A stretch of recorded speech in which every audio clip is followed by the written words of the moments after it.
जो बोले सो निहाल। किसान मजदूर कर्मचारी एकता जिंदाबाद। हमारी अगली नस्लों को बचाने के लिए बैठी यहां सरदारी को मेरा हाथ जोड़कर प्रणाम। और इस बात के साथ मैं अपनी बात शुरू करूंगा कि आपको उस वक्त किसान आंदोलन के दौरान कुछ योद्धा आके बताया करते थे कि यहां से अपनी मांग पूरी कराए बिना मत जाइएगा और इस खेल को पूरा समझे बिना मत जाइएगा कि आपके लिए ये खेती के 3 कानून किस चीज का एक हिस्सा है। क्योंकि लोगों को लगा था कि खेती के कानून ही सबसे बड़ी चीज हैं। इस श्रद्धांजलि सभा में बैठे हुए सभी किसानों से मेरी गुजारिश है कि एक बात को समझने की कोशिश कीजिए कि ऐसा क्या हुआ था उस वक्त जब पूरे देश के अंदर एक ऐसी बीमारी का खेल चल रहा था कि सारी सरकारें सुर में सुर मिला के बात कर रही थी। वो लोग जो एक दूसरे के बिल्कुल खड़े दुश्मन थे वो ऐसे बात कर रहे थे जैसे एक दूसरे के संगी साथी हैं। बॉर्डरों पे एक तरफ तो सारे के सारे किसान एक थाली में खा रहे हैं, एक ट्रॉली में बैठे हैं, कोई दिक्कत नहीं है, और एक दूसरी तरफ बॉर्डर के परले पाल राक्षसी नाच चल रहा है, वहां मौत का तांडव चल रहा है। हम उस वक्त बोले थे कि इस धरने को यहां खत्म मत करिएगा, आप घर जाओगे आपके घरों में घुसेंगे और आपके घरों में घुसकर वो षड्यंत्र चलेगा जिसका जिक्र नरेंद्र मोदी 2 बार कर चुका है, एक बार लाल किले की प्राचीर से और एक बार संसद से, जिसका नाम है न्यू वर्ल्ड ऑर्डर, जिसका असली मकसद है आपके सारे संसाधनों को खत्म करके आपको सड़क पर लेकर आना। जिस दिन से आप इस धरने पर बैठे हैं, इस धरने का मतलब जब खेती के कानून लागू किए गए थे उसके बाद चालू हुए धरने से, तब से एक चीज चल रही है कि आप यहां धरने पर बैठे हो, आपके गांव के अंदर वो लोग घुसे हुए हैं सरकारी गुंडे जो आधार कार्ड के साथ हर चीज को जोड़े जा रहे हैं, नई से नई चीज करे जा रहे हैं। आज डरावा आ रहा है, अभी के अभी फोन आ रहे हैं लगातार कि जी आधार के साथ वोटर आईडी को जोड़ के जबरदस्ती कर रहे हैं, कहते तुमको वोट नहीं डालने देंगे। हमारे मूलभूत अधिकारों का हनन। और कौन कर रहा है इस पूरे के पूरे खेल के अंदर शामिल? आप देख लीजिए, पंजाब के अंदर आम आदमी पार्टी की सरकार, दिल्ली के अंदर आम आदमी पार्टी की सरकार, राजस्थान के अंदर कांग्रेस की सरकार, महाराष्ट्र के अंदर उद्धव ठाकरे शिवसेना की सरकार, उधर कांग्रेस, उधर देख लीजिए आप ममता बनर्जी की सरकार, और यहाँ देख लीजिए खट्टर की सरकार। किसी सरकार में चले जाइए बिल्कुल डिट्टो काम हो रहा है। एक सिरे पर आजकल पूरा खेल चल रहा है।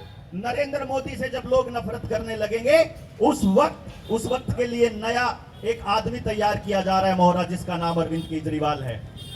और उसके जरिए आपको समझना पड़ेगा कि एक चीज समझिए कि ये किसानी का जो मुद्दा है ये इतना बड़ा मुद्दा है, इनको मालूम है कि आपकी जमीन हथियाए बिना ये लोग आपको काबू नहीं कर सकते, आपकी रोटी को काबू किए बिना। आपकी जमीन हथियाने का खेल पूरी तरह से तैयार है। आपकी जमीन को एक्वायर करने के लिए, आपके दुकानदारों को बर्बाद करने के लिए, आपके बच्चों की नौकरियां खत्म करने के लिए, सरकारी संस्थान खत्म करने के लिए, आपके गांव की जमीनें, जो आपकी जोहड़ की जमीन, आपकी शामलात की जमीन, आपके खेत की, आपके स्कूलों की जमीन, जो पंचायत की जमीनें थी, आपके पुरखों ने दान दी थी, वो सारी जमीनें अब नीलाम होने वाली हैं। आपकी शामलात की जमीनों को इन बड़े बड़े उद्योगपतियों को देने वाले हैं और उसके बाद आपके पास कुछ नहीं बचने वाला। 95% किसानों की जमीन आज बैंकों के अंदर गिरवी रखी है किसान क्रेडिट कार्ड के नाम पर। और किसान अगर खेती करता है खाली तो वो रोटी नहीं खा सकता ठीक से, अगर उसके साथ उसके बच्चे कहीं मेहनत में कोई और काम ना कर रहे हो तो। आपके बच्चों की मेहनत को नाकाम करके, आपकी खेती की जमीनों को बर्बाद करके वो ऑलरेडी अपना खेल खेल चुके हैं। अब आपके ऊपर है कि अगर ऐसे ही हमें धरने पर धरने देते रहना है, अपनी ऊर्जा को खत्म करना है, या समाज के सारे तबकों को एक साथ ला करके लड़ाई लड़नी है। 13-14 यूनियन बना दी टीचर्स की, 19 यूनियन बना दी रोडवेज की, LIC की, BPCL की, HPCL की, भेल की, सेल की, रेल की, आपकी रोडवेज की, एक भी डिपार्टमेंट को नहीं छोड़ा। इतनी यूनियन बना के उनके बीच इतना बीच में फूट डाल दी कि वो अब एक दूसरे की लड़ाई ही नहीं लड़ते, एक दूसरे की समाज की लड़ाई।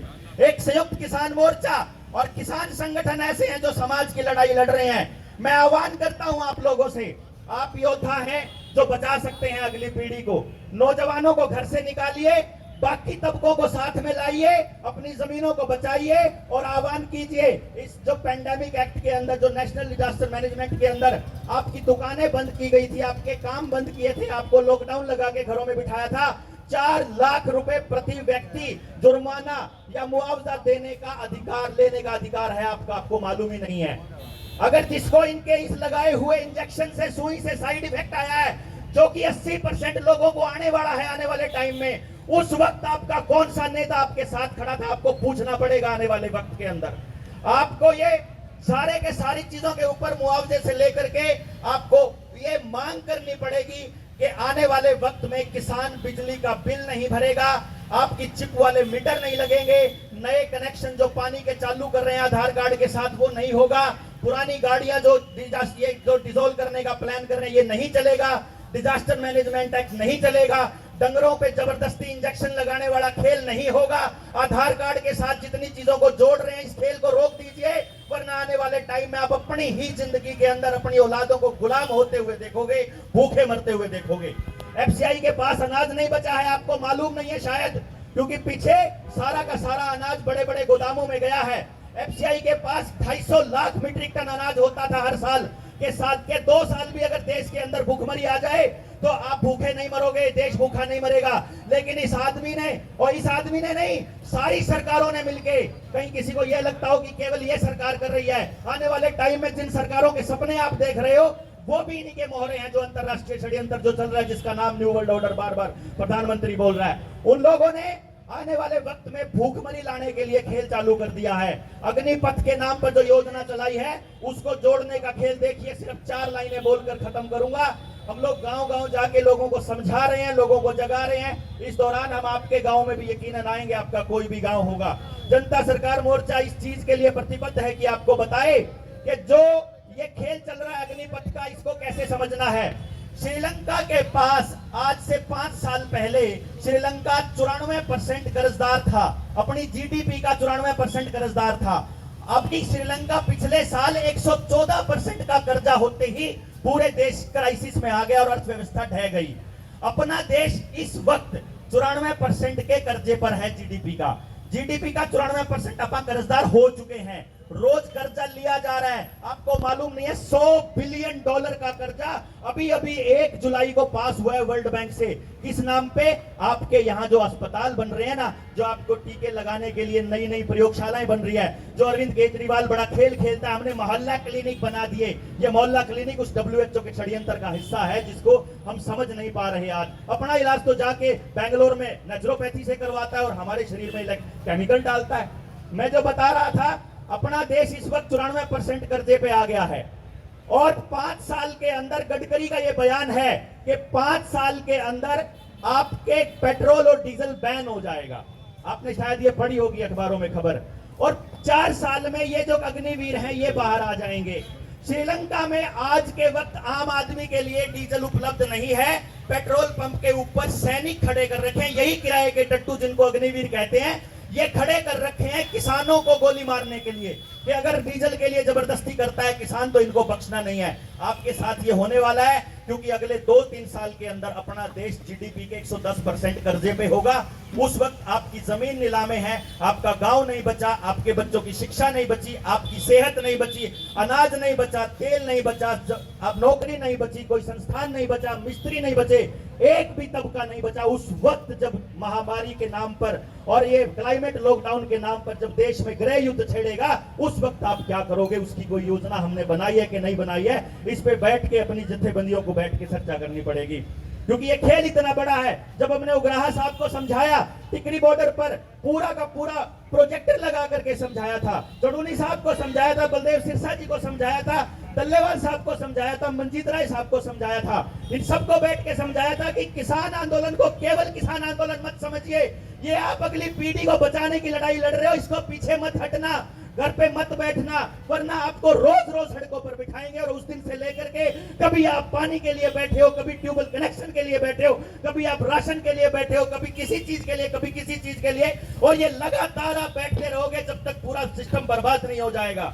इसलिए आपसे गुजारिश है कि केवल आप लोग हो जो अगली पीढ़ी को बचा सकते हो। नौजवानों को घर से निकालिए, युवाओं को जागरूक कीजिए, युवाओं को बताइए कैसे बचाना है, आप अपने तंत्र कैसे बचाएंगे, क्योंकि जनता सरकार होती है, जनता मालिक होती है। उस जनता को साथ लाने का काम अपने योद्धा कर देंगे। आप लोग बैठ के जैसा भी आदेश देंगे, हम खड़े हैं, 24 घंटे खड़े हैं। आपने देखा होगा पीछे इन्होंने जबरदस्ती करी 3 तारीख को कि हम तुम्हें घुसने नहीं देंगे मॉल में, यहाँ सचिवालय में घुसने के लिए सर्टिफिकेट मान्य किया और कोई सरकार पीछे नहीं थी, आपने देखा। और हमने कहा कि नहीं, बख्शेंगे नहीं, हम मालिक हैं, हम जिससे जो चाहेंगे हम अपना इलाज कराएंगे, जैसे चाहेंगे इलाज कराएंगे।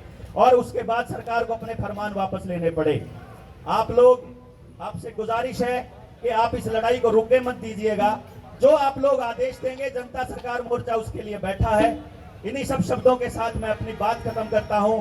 जय हिंद, जय भारत, सत श्री अकाल।